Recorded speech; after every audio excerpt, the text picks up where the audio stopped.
약하게 약해요, 그죠? 감동할 만도 한데 이렇게 평정심을 잘 유지하시고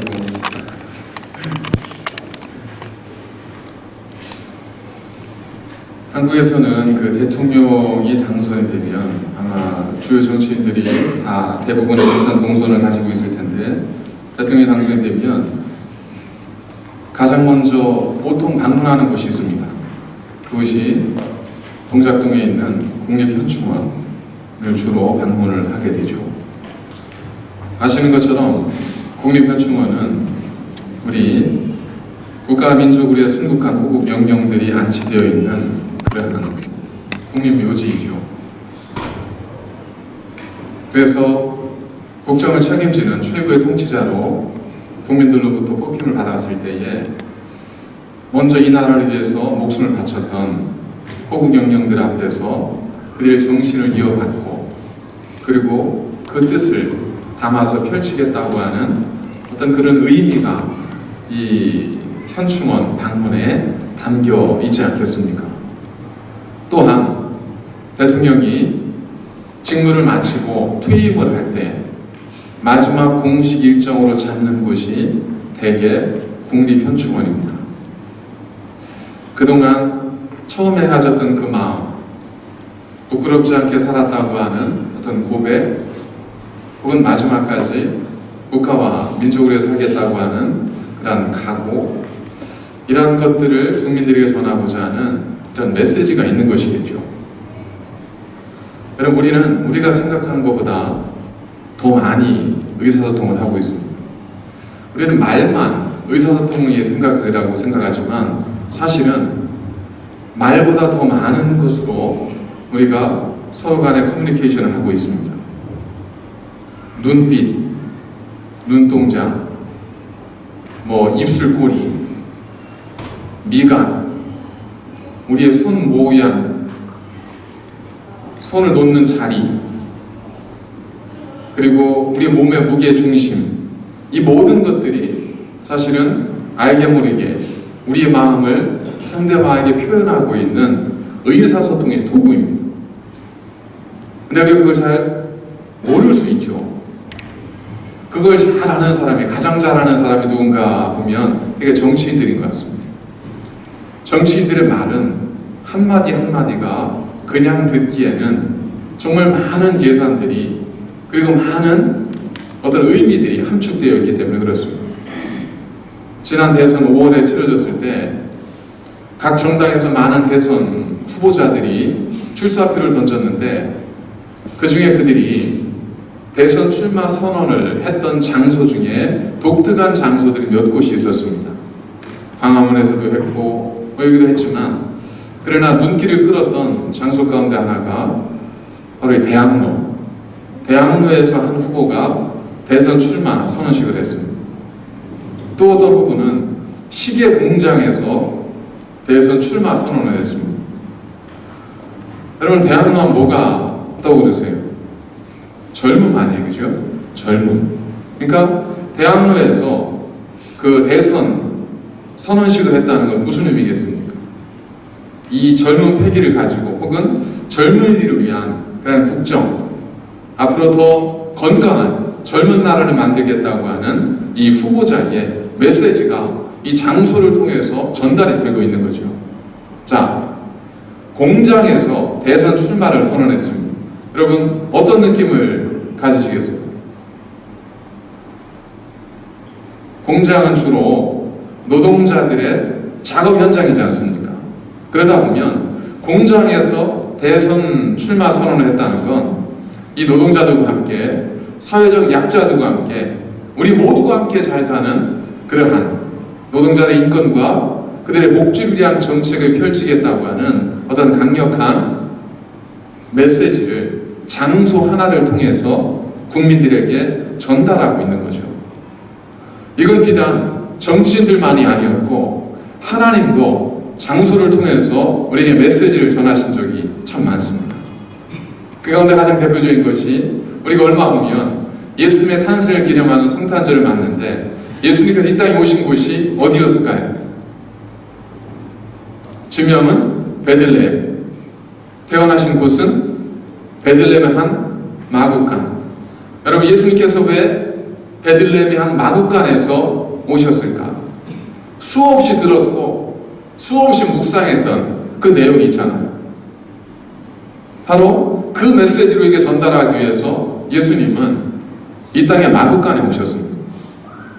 이처럼 우리가 상대방의 어떤 메시지를 전하고자 할 때 말만큼이나 우리의 몸짓과 우리의 표정과 우리가 어디에 서 있느냐, 언제 서 있느냐, 이런 것들이 주는 메시지가 굉장히 클 수 있거든요.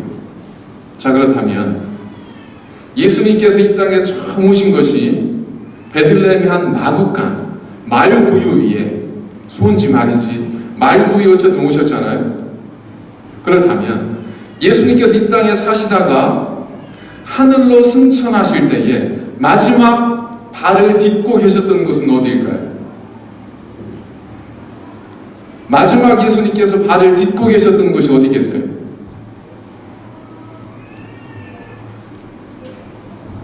이제 대부분은 대답은 안 하시겠지만 혹시 대답을 못 하실 수도 있잖아요. 이게 무슨 의미인가? 오늘의 서두의 말씀과 연결시켜보면 예수님께서는 오신 곳만큼이나 가시는 곳에 신경을 쓰셨습니다. 이건 제 얘기가 아니라 이따 성경을 통해서 확인해 드리겠습니다. 그만큼 예수님은 하늘 올라가실 그 장소를 주님께서 계획하시고 정하셨어요. 그 이야기는 그 장소를 통해서 우리에게 전달하고자 하는 메시지가 분명히 있다는 겁니다.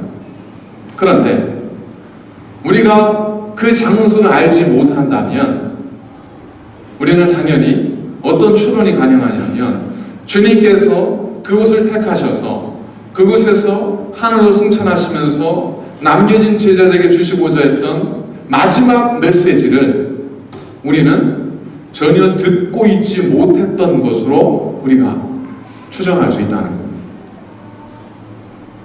왜냐하면 입으로만 말하는 것이 아니라 장소가 주는 메시지가 분명히 있거든요. 예수님께서 마지막 발을 딛고 하늘로 승천하셨던 그 장소는 오늘 본문에 나와 있는 것처럼 감람산 기슭의 베단이라고 하는 것이었습니다. 자, 그렇다면 예수님께서 왜 제자들을 베단이로 데려가셨는가?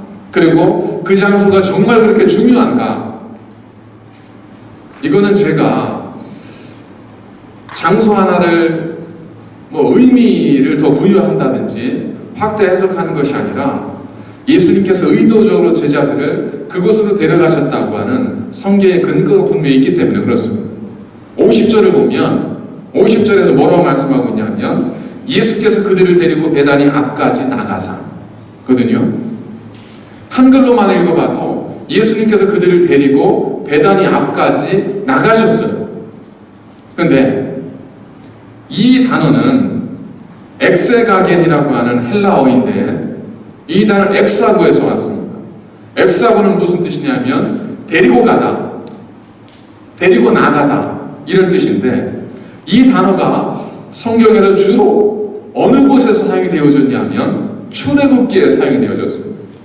출애굽기에서 하나님께서 이스라엘 백성을 데리고 애굽에서 나아가셨을 때 모세를 통해서 이스라엘 백성을 데리고 애굽에서 나가게 하셨을 때 사용되어진 단어가 이 엑사고예요. 그리고 또 다른 경우는 감옥에서 요셉을 하나님께서 데리고 나아가셨을 때 그리고 베드로가 감옥에 갇혀 있을 때 천사를 통해서 그를 데리고 나가시잖아요. 이때 사용되어졌던 단어가 엑사고입니다.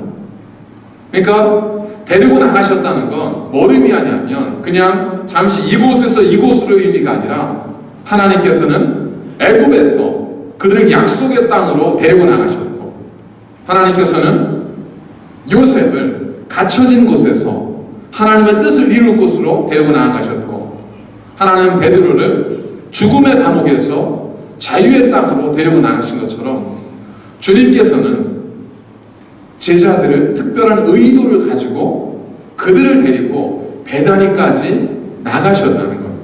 그러면 주님께서는 어디에서 그들을 데리고 가셨을까요?